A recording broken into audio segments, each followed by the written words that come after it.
राज्यों से संबंधित कुछ लोक नृत्य रखे गए हैं, बस एक बार में रिवीजन करेंगे। लोहो नृत्य है मेघालय का।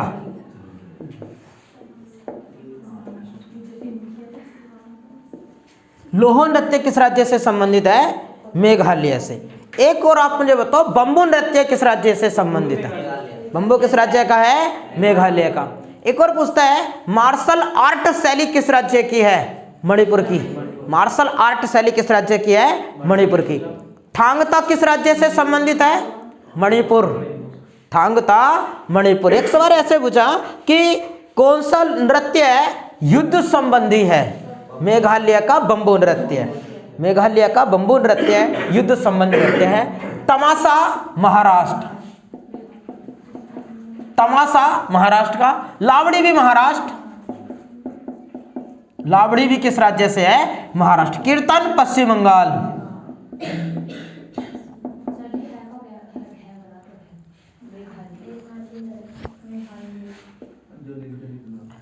जात्रा भी कहाँ का है? पश्चिम बंगाल का है।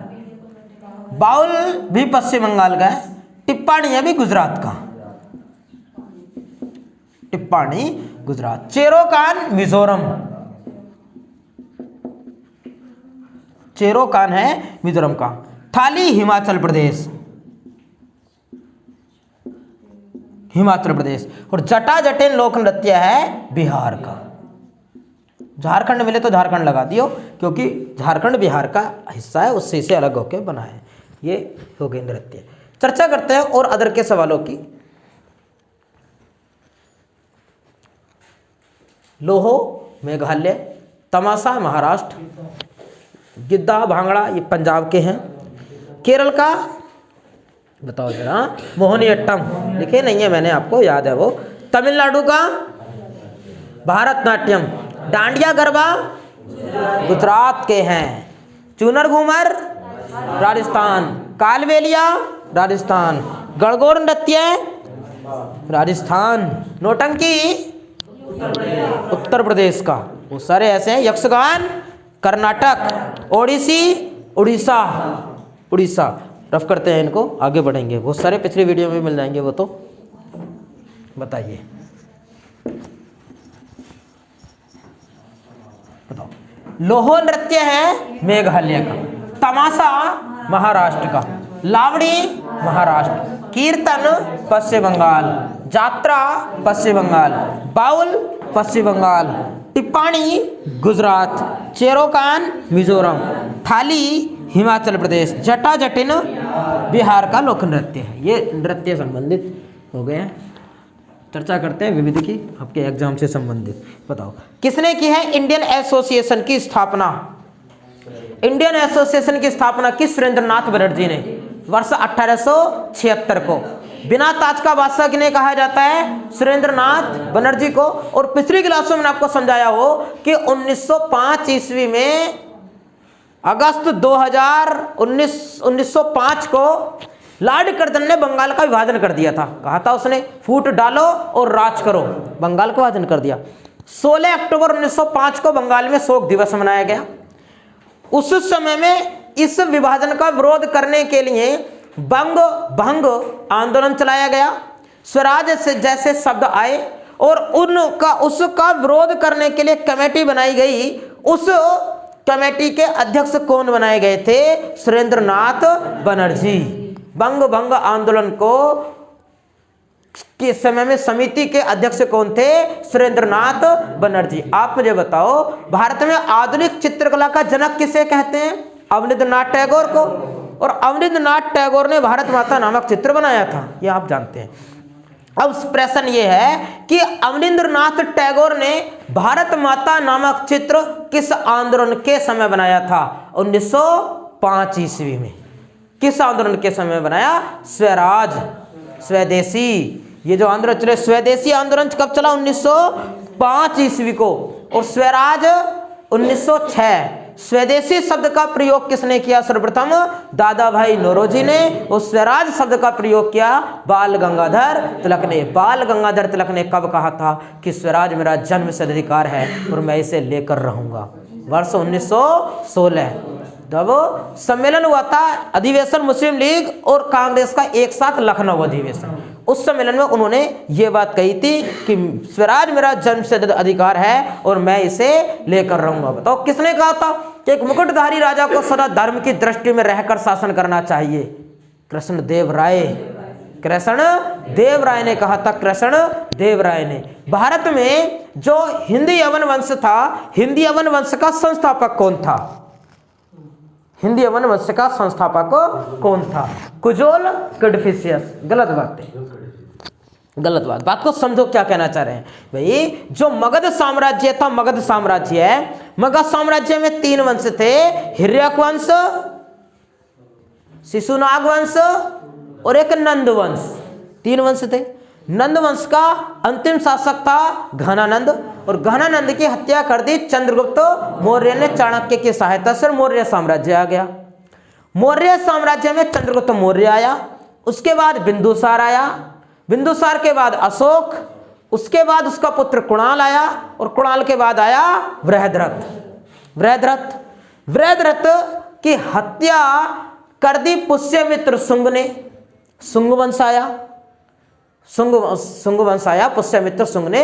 शुंग वंश का जो अंतिम शासक था वो था देवभूति, और देवभूति की हत्या कर दी वासुदेव ने।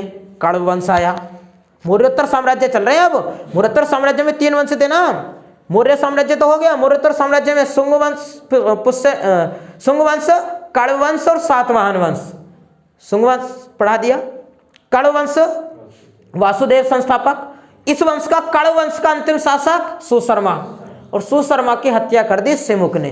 सातवाहन वंश आया। अब सातवाहन वंश मौर्य वंश का तीसरा वंश था। इससे सवाल बनाएगा, सातवाहन वंश का संस्थापक सिमुक। प्रतापी शासक गौतमी पुत्र सातकर्णी। गौतमी पुत्र सातकर्णी को कहा गया राजा के वेश में सन्यासी। इसने 2 अश्वमेघ, नहीं, इसको कहा गया पश्चिम का स्वामी। सातवाहनों की भाषा थी प्राकृत, सातवाहनों की लिपि थी ब्राह्मी, सातवाहनों ने शीशे के सिक्के चलवाए। सातवाहन वो लोग थे जिन लोगों ने सबसे पहले ब्राह्मणों को भूमिदान देने की प्रथा की शुरुआत की थी। ये अंत हो गया। लेकिन अब समझ लो बात को, जो मुझे पढ़ाना समझाना था उस बात को समझो। हिंदी यवन वंश का संस्थापक ने पूछा, अब आएगी निकल करके बात। इधर कौन सा वंश चल रहा है भारत में? ये भारत है। इधर यवन वाला क्षेत्र था, इधर था यवन, और इधर को क्या था? भारत, इंडिया, हिंदुस्तान। हिंद लिख दिया, याद रहेगा आपको। कौन था? सातवाहन वंश। और जब सातवाहन वंश चल रहा था इधर, तो सातवाहन वंश के समय में यहां से एक आक्रमणकारी आया जिसका नाम था डेमेट्रियस। सातवाहन वंश का एक आक्रमणकारी आया, सॉरी, इस समय में आक्रमणकारी आया सातवाहन वंश के समय में डेमेट्रियस। और डेमेट्रियस ने सातवाहन वंश के जो चल रहा था उसको फिनिश कर दिया। और फिर क्या हुआ? यहां तो इनका शासन था यवन में, अब हिंद में भी होने लगा। इसको कहा गया हिंद यवन वंश। ये वंश क्या कहलाया? हिंद यवन वंश। मेरा सवाल क्या था? मेरा प्रश्न भी तो यही था कि जो हिंद यवन वंश था, इस हिंद यवन वंश का संस्थापक कौन था? डेमेट्रियस। हिंद यवन वंश का संस्थापक कौन था? डेमेट्रियस हिंद यवन वंश का संस्थापक। आपको याद हो कि पूरी दुनिया में सबसे पहले यदि किन्हीं ने सोने के सिक्के चलवाए तो वो हिंद यवन वंश के लोगों ने चलवाए थे। पूरे विश्व में सबसे पहले सोने के सिक्के किन्होंने जारी किए? हिंद यवन वंश के लोगों ने जारी किए, हिंद यवन वंश के लोगों ने। और अब ये हिंद यवन वंश आया, हिंद यवन वंश में कौन कौन से वंश आए उसको भी मैं लिख दूं, क्रम लगाने के लिए पूछेगा। सबसे पहले आया हिंद यवन वंश। आपको ये तो पता है कि हिंद यवन क्यों कह रहे हैं? हिंद यवन वंश। उसके बाद आया शुंग वंश। शुंग वंश, शुंग कोई ना आया, शक वंश आया था ना। हमने शुंग क्यों लिख दिया? शुंग तो उसमें था, शक वंश था, शक वंश। उसके बाद आया पहला वंश, पहलव वंश। और उसके बाद आया कुषाण वंश। कुषाण वंश, ये इनका क्रम था। पहले मगध साम्राज्य, उसके बाद मौर्य साम्राज्य, उसके बाद मौर्योत्तर साम्राज्य, और मौर्योत्तर साम्राज्य के बाद ये वाले हिंदी यवन वंश आ गए हमारे भारत में ना, इनका शासन होने लग गया। तो इनमें से तो सवाल नहीं पूछेगा, आपसे पूछेगा इसमें से सवाल, कुषाण वंश से। कुषाण वंश का जो डेटा है बस थोड़ी सी देर में आपको समझा दे रहे हैं, इसमें से एक सवाल एग्जामिनर पक्का पूछता ही पूछता है। कुषाण वंश, कुषाण वंश का जो संस्थापक था वो था कुजुल कड़फिसेस।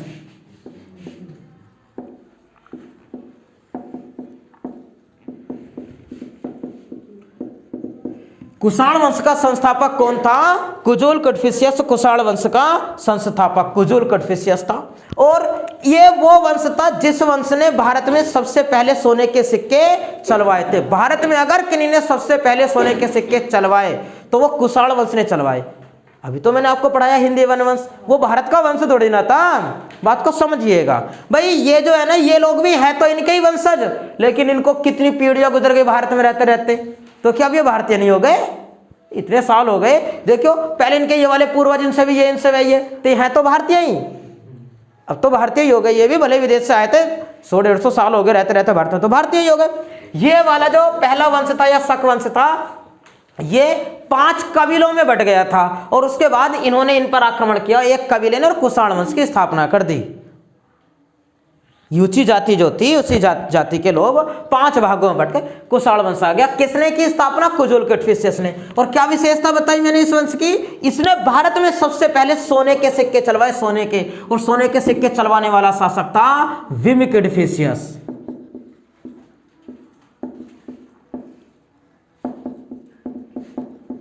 विम कड़फिसेस इसने चलवाए। इस वंश का प्रतापी शासक था कनिष्क। कौन सा इस वंश का प्रतापी शासक? कनिष्क। और कनिष्क को क्या कहा गया? कनिष्क को कहा गया दूसरा अशोक। दूसरा अशोक। कारण समझो भाई, जो अशोक था, अशोक के समय बौद्ध धर्म का सबसे ज्यादा प्रचार प्रसार हुआ था।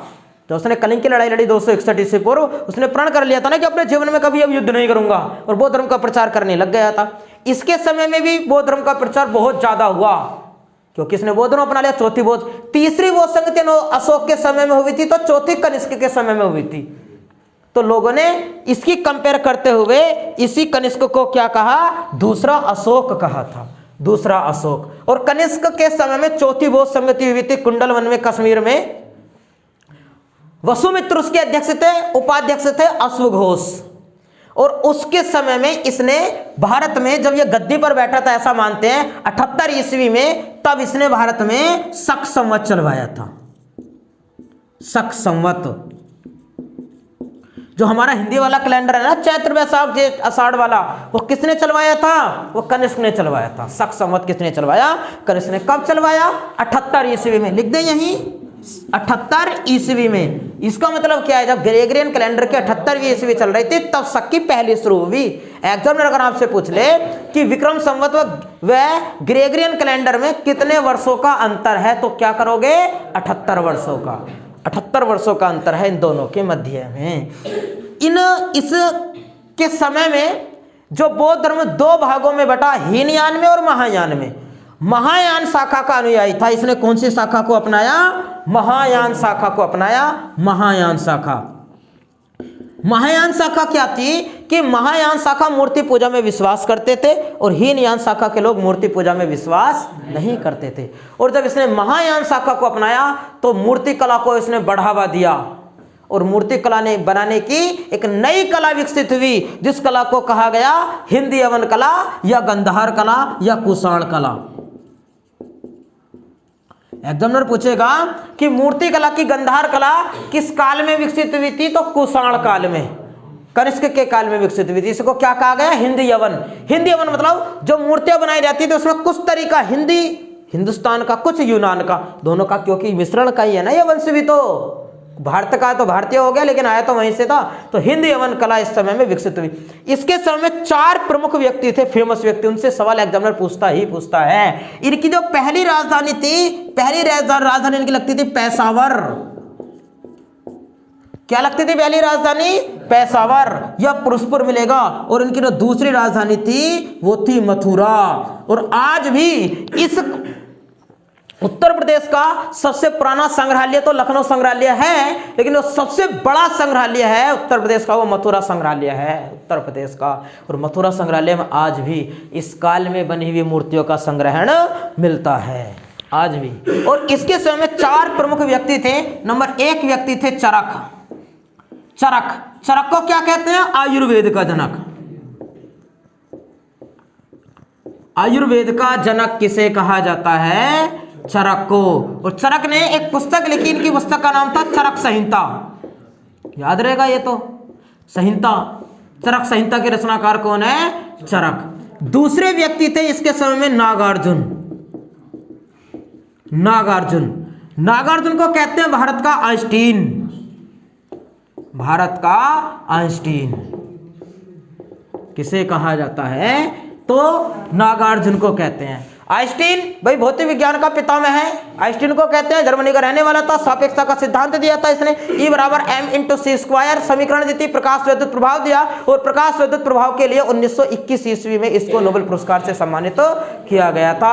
और इसने, नागार्जुन ने एक पुस्तक लिखी थी, उस पुस्तक का नाम था माध्यमिक सूत्र।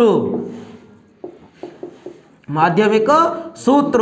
और उस माध्यमिक सूत्र पुस्तक में दिया था शून्यवाद का सिद्धांत।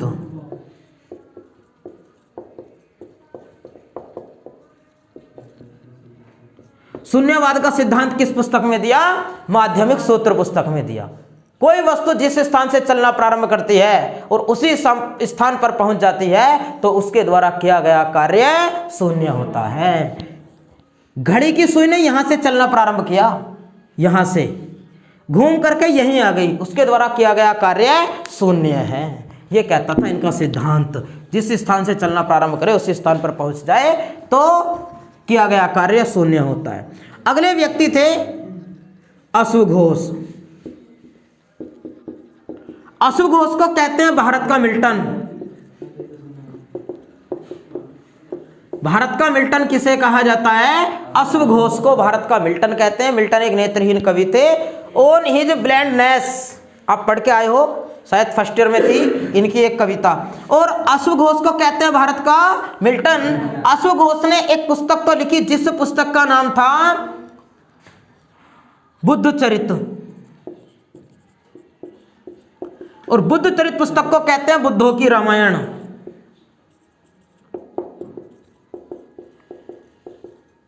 बुद्धों की रामायण किस पुस्तक को कहते हैं? अश्वघोष द्वारा रचित बुद्ध चरित पुस्तक को। इसने और 2 पुस्तकें लिखी। इसके द्वारा लिखी गई एक पुस्तक का नाम था सौंदरानंद।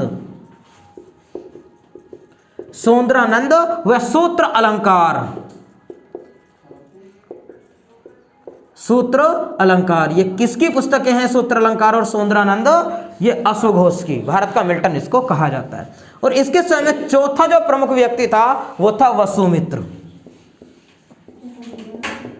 वसुमित्र को कहा तो कुछ नहीं जाता, लेकिन वसुमित्र ने एक पुस्तक लिखी। इसकी पुस्तक का नाम था महाभिभाषा शास्त्र। महाभिभाषा शास्त्र। महाभिभाषा शास्त्र, इस पुस्तक को कहते हैं बुद्ध धर्म का विश्वकोश। महाभिभाषा शास्त्र पुस्तक को कहते हैं बुद्ध धर्म का विश्वकोश। कुषाण वंश की कहानी हो जाती है समाप्त। इसमें से एक सवाल एग्जामिनर पूछता है। हिंदी वंश आया, शक वंश आया, पहला वंश आया, उसके बाद कुषाण वंश आया।